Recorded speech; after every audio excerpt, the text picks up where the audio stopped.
Assalamu alaikum warahmatullahi wabarakatuh. Respected students of class 9th, dear viewers and my dear colleagues, hope you're all well. So it's today Friday. So as per routine, as per timetable, I am available to you people for your online lecture series. Let me recapitulate you people. We are discussing about this democratic elections in India. Actually, we are talking about the electoral politics, and in the electoral politics, I am trying to make your idea that are really elections the democratic in nature in India. So, in that very concern, I was discussing with you the Independent Election Commission. We do have a body there constitutionally. We are having the body there that's holding the election, conducting the elections in a free and fair atmosphere. Then the second was the popular participation of the people and among the common masses among the elections. That was one point that was justifying that elections in India, they are democratic in nature. And the last one which I discussed with you people, that's the acceptance of elections outcome, that whatsoever is the outcome of or the result of the elections, we are accepting or admitting it wholly and solely. Likewise, we are having this the major from last 25 years. If we are going to have a brief introspection, that all those parties who are coming within the prominence, who are holding the chair, they are always opposite parties, opponents are there. The incumbent parties every time met defeat within the coming elections. So in the case of the United States of America, we are having the vice versa results. That proves one statement that Indian voters are now mature voters and they know the ethics of voting. They cast their vote to someone who is apt to their choice. And so today the topic which I have chosen for you people, that is the last subtopic of this chapter, that's what are the different challenges to free and fair elections. If we are saying that we have reached this conclusion that in Indians elections are the free and they are fair, so do we have any challenge before it that becomes the impediment before this running the election smoothly, to conduct this election free without any impediment? So all this leads to the simple conclusion that elections in India are basically free and fair. The party that wins an elections and forms a government does so because people have chosen it over its rivals. Now the question comes, can an ordinary citizen hope to win an election? So these are the different questions, different queries which are going to down to scale. We are going to answer all these one by one. So these questions of this kind bring the many limitations and challenge to the Indian elections to our attention. When we are saying that can a common man, can a layman, can a mediocre contest the fray, and later on can he be a victor, the man of victory? So these questions needs to be a detailed discussion and answer. And let's try to cover up the different limitations and the challenge that the 21st century Indian democracy is facing. While we can't say that it's these are certain the question marks over the electoral politics, over the nature of electoral politics of the state India. Or the new questions comes to our mind that the people's preferences, the people who are preferencing the voter, their candidates, are they based on the real knowledge? Are the voters getting the real choice? Is election really level playing field for every citizen? Can an ordinary citizen hope to win the elections? So dear students, questions of this kind brings the many limitations and challenges of Indian elections to our attention. So these sort of queries and these sort of myths are evolving among the minds of the peoples of Indians and all the political analysts, that really the voters which are casted by the common voter is it based on the real knowledge. There is not any sort of threat factor behind it, that they are casting their votes, but that's a virtual knowledge. That's not based upon the actual information. So these sort of questions which we are going to bring into the limelight today. The point first is that which gives the birth to different things, which develops the sense or this pessimism regarding the elections. The point first is that if the candidates and the parties with a lot of money may not be sure of their victory, but they do enjoy a big and unfair advantage over the smaller parties and independents. Dear students, the first point is that is the money factor. The parties who are having the bulk of money with them, the candidates who are having the bulk of money with them, ample amount of money with them. So what they do one thing, they are sure of their victory. They are sure about their victory, and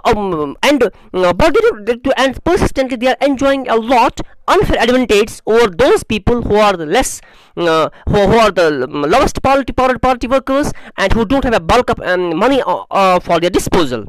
The second point is, in some parts of the country, candidates with the criminal connections, the candidates who are having a criminal background, have been able to push others out of the electoral race and to secure a ticket from the major parties.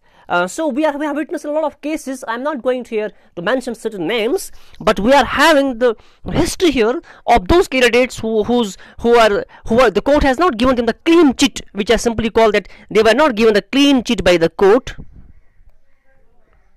They were not given the clean chit by the court, but still they won the tickets from the majority, from the senior party of the country, and they contested the elections and they contested the fray. So having the criminal connection, having the derogatory connection with any one or another criminal cases, this indicates one thing, that the candidate who is in the race is the character is blotted. He is not fair. He is not fair to contest the elections. Though still the election commission or the party providing him the tickets to contest the elections, that's one really a question mark that needs to be highlighted and that needs to be eradicated. And the third one is that some families tend to dominate political parties. Tickets are distributed to relatives from these families. Absolutely yes. The question often comes to the mind that the party is dominated by a particular dynasty or particular caste. When casteism, or we can say that the family domination plays a prominent role in buying or taking the tickets or choosing or preferring the candidates, that's the it's quite visible then that something is behind the curtains and the scene is not quite crystal, that we are going to provide a ticket to the candidate who is not the worthwhile, who lacks potential and guts. The one should have the political slant, what I simply call, and the candidate whose ticket is given on the base of their relation or the base of their family ties. It indicates one thing, that it kills the essence of the elections, because the candidate who is on the board is lacking all those skills, is lacking all those technicalities what we are expecting from them. Okay, dear students, let's continue. So we do have here certain statistics which prove some facts of Indian elections. You just comment on them one by one, while we can say that really there are certain question marks statistically speaking. If you talk, I was just talking to you and I was speaking to you that there are some major parties, there are some senior political parties at national level. If you talk about the candidates which they are providing or producing, here the 16th Lok Sabha has more than 440 members whose assets are more than 1 crore rupees. Assets more than 1 crore rupees, and the number of the candidates is 440. The 16th Lok Sabha elections has more than 440 members. So out of this, the total toll of the members who are within the Lok Sabha, we are having the 440 members whose assets are more than 1 crore rupees. So dear students, so here we can say that a common man entry is prohibited. A common man do not have any courage to participate or to make an entry in the elections, because out of the 552 members, we are having the 440 members whose assets are 1 crore rupees. So common man's entry is very difficult then to make, to prove their worth and capacity.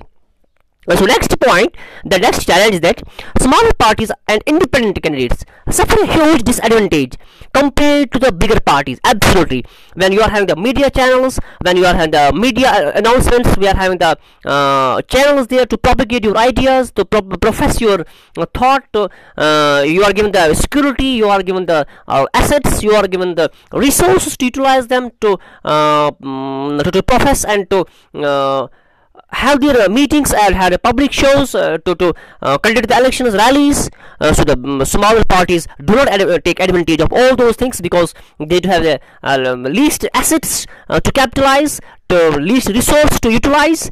So in that very connection, that very small parties or independent candidates, they suffer a lot. They become the victim of this that trauma. They become the victim of the inferiority complex, and they don't compete the way they should compete, and the results comes in the favor of the bigger parties. And next point is that very often the elections offer little choice to the ordinary citizens, for both the major parties are quite similar to each other, both in the policy and practices. If you talk about the major parties of the country, if I talk about my country, that's India, we do have the BJP, we are having this Indian National Congress, the earliest party, oldest one. So they prefer to the candidates who have proved their mettle, or who have, or belong to their dynasty, who belong to their families, who have their family ties with each other. They don't give choice to the other candidates. Same is the case other parties. Here we can witness that by and large the ideology, the mindset of the party presidents or the ticket givers, that remains almost same, that they don't prefer to have the entry to the new entrant within the politics or within the party, because they prefer to someone who's having the legacy, who's on the political legacy, what I say, who do have enjoying the intricacies of the politics, and that gives benefit or edge to them. So these 4-5 points which I highlighted, these are the challenge to the democratic nature of the elections within the country, not only in India but among the different developed nations of the world, or I must say that established democracies of the world. These questions are posed there by the different analysts and by different the speakers to them. So these deeper issues are a matter of concern for those who believe in the democracy. And those people who trust, who have pinned their faith in the democratic alliance, they every time pose the question to the system, and they ask those theorists who believe that the democracy is running smoothly, who claim that the democracy is democratic in nature, and these elections are democratic in nature, they are free in nature, where everyone is open to elect or open to contest. But that's not the case on the ground. Next point is, that's why the citizens, social activists and organizations have been demanding the reforms in the electoral process. So now the question comes that everyone is claiming, or the way we came to the conclusion that there is a bit reformation, the need of an hour is to bring reformation within the system, and what can an ordinary citizen do to face these challenges? And the moment we do have this to face this challenge, an ordinary man cannot do it.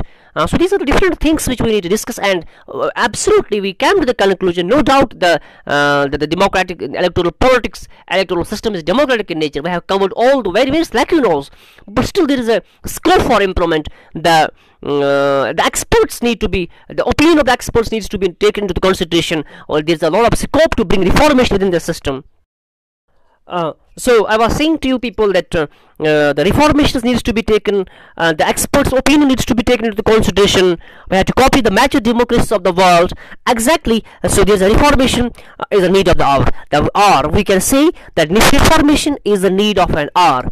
Although we have touched the zenith to claim that it is a mature democracy, but still there is absolute scope to bring the reformation within the system.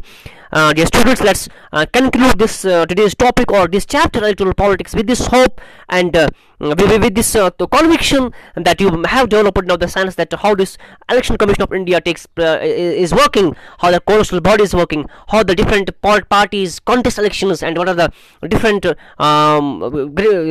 strengthen, what are the strong points of the system, and what are the weak points of the system as well, and lastly what are the challenges that we need to face out, and we need to tackle them one by one, and what are the reformations, what are the places that demands a lot of reformation within the system. Hope within the upcoming decades or within the coming Lok Sabha elections, we are going to highlight next these points, and we will witness that the democratic values developed among all those policy makers, decision makers, and the people who are at the helm of affairs, and the voters who are going to contest the elections. They will have the real choice. They will not talk virtually, they will talk actually.